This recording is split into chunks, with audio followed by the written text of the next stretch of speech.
Hello friends, my name is TheRussianBadger, and I can't say that I don't like it, alright? China Rising is too silly and too goofy in too many different ways for me to say that I don't like it. It's just, I find it so hilarious. Just all the features, the cav, the suave, how it's like a paper airplane simulator, the handling of the dirt bike, how I can put my knees inside the sand dunes when I make a right turn.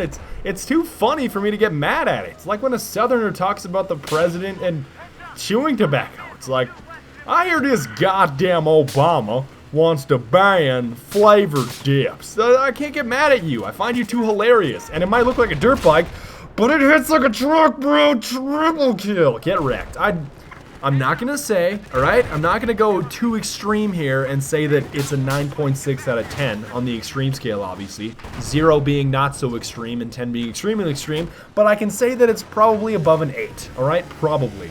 Now, one thing, alright? You might think that I'm just driving around in circles on this dirt bike, on China Rising, on this map that is called Silk Road, but should be called Sand, or you should have just called it the desert, Dice. Just call it the desert. That would have given me more insight as to exactly what it is at the loading screen. But if you do it incorrectly, bad stuff will happen. Yeah, really bad stuff. You can't just drive around in circles. If you do it wrong, guess what happens? You get shot out, and then your body flails around like, blah! I don't know where he's going. I think I went into outer space or something. I don't even know what just happened. Yeah, so don't give me any lip about Badger. It's not even a real strategy. You're just driving around in circles. It is a deliberate strategy, right? If it wasn't deliberate, I wouldn't have the opportunity to crush Trevor, get crushed on, Trevor. And it was kind of puzzling because I got the other guy, but why am I not dead yet? There's like at least 5 assaults behind me, lots of supports, and more importantly, recons ahead of me. And the tank, which is even more terrifying. And yes, recons are now scary in China Rising. I'll explain later. But just for the record, these white huts right here, they're not covered, all right? They're not covered. You can't...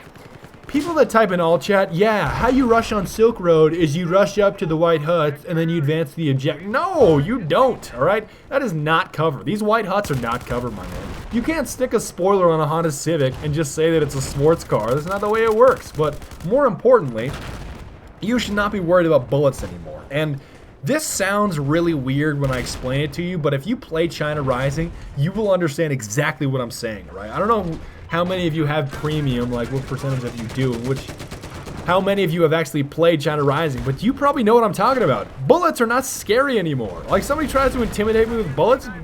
Bullets, really? Really, my man? You're trying to scare me with those things? Those things from like hundreds of years ago? Bullets? Okay.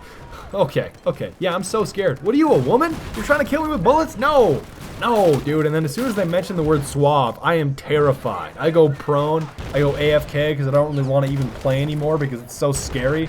Although I did Wesley snipe that guy. I'd consider that to be totally worth, but you will understand once you play China Rising how it's not about the bullets anymore, my man. The suaves and is it the UCAV? It's the UCAV is the support one, if I'm not mistaken. They are terrifying. Like, you'll just be running along in an open field and then just kind of...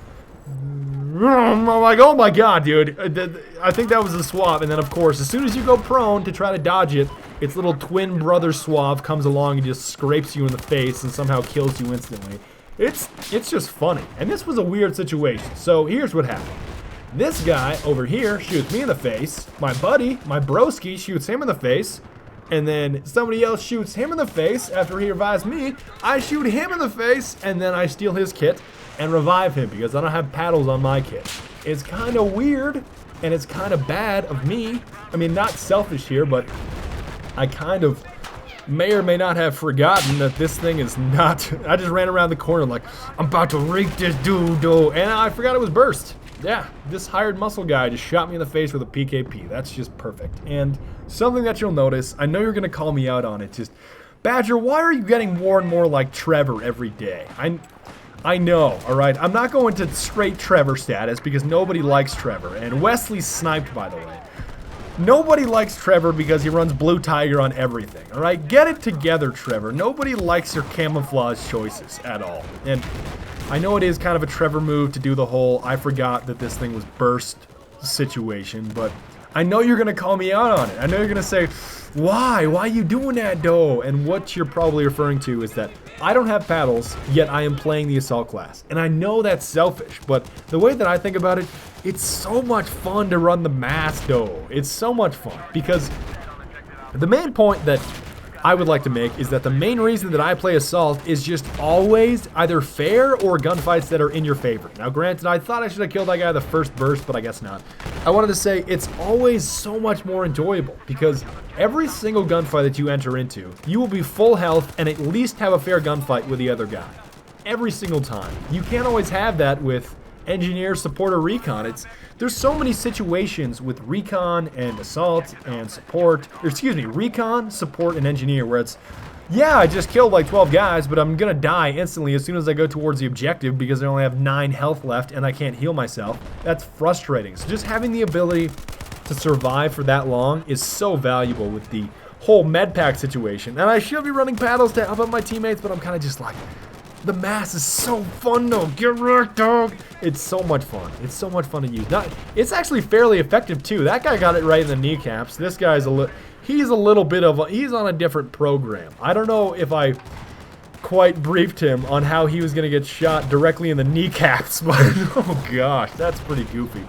But I know it's selfish. I just wanted to say that and establish that I am actually aware that it's not the most selfless thing to do to not run paddles in the assault class. But this guy, you ain't ready, dog.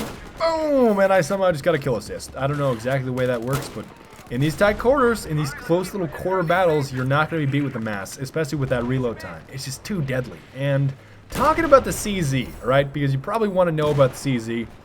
It is very, very good at all-around stuff. So, for example, if I'm spraying down this goofball, I mean, I guess I got a headshot, so it's a little bit easier to kill the guy.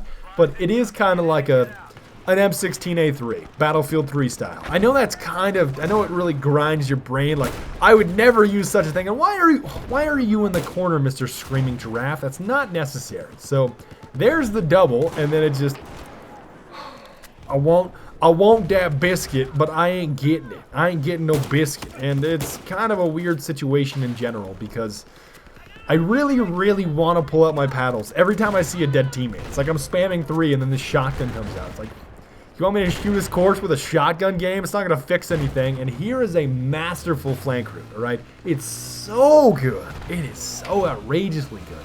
This is one thing that I can give China Rising that I'm like, yes, wholeheartedly yes. This is one thing that I can agree with, and I can say, this is so much fun.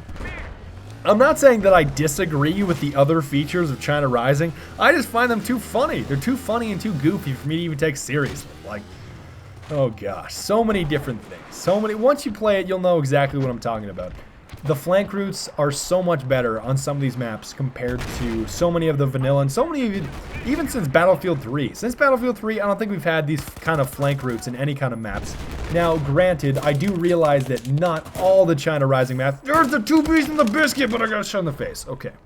Not all the China Rising maps are necessarily good at flank routes. And I guess you could also argue that Silk Road in general is pretty difficult to play on because the first 2 bases pretty much are just straight up, oh, you're just going to run across the sand and hope that I don't shoot you in the face, but joke's on you, I am going to shoot you in the face. So it's sort of a difficult situation, but it gets a little bit better later on due to the flank routes that you can take, and I would just like to see that in future DLCs. That's what I want to see, just the ability to say, hey, yo, dog, I don't want to run straight at you. I'm like, look at the map right now.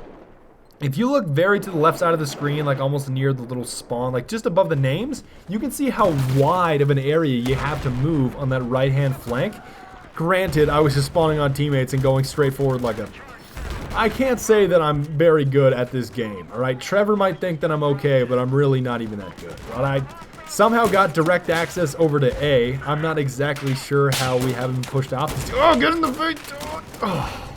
I almost got the doubles, but I commend that guy for using the UTS-15 on a map like this. That guy, dude, this brochacho over here is the best. That guy always revived me in so many rounds before and after this. It's just so convenient, and I just felt more and more selfish as this game went on because it's like that guy's being a selfless hero, a real American hero, America, and I'm kind of just running around with a shotgun, being selfish instead of using paddles.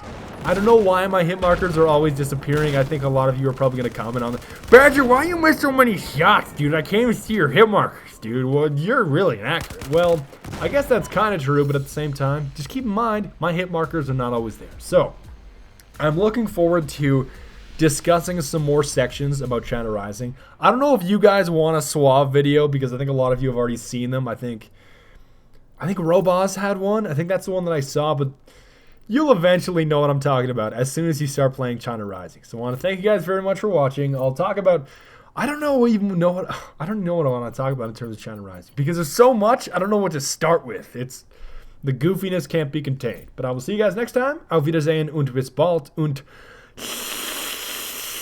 later.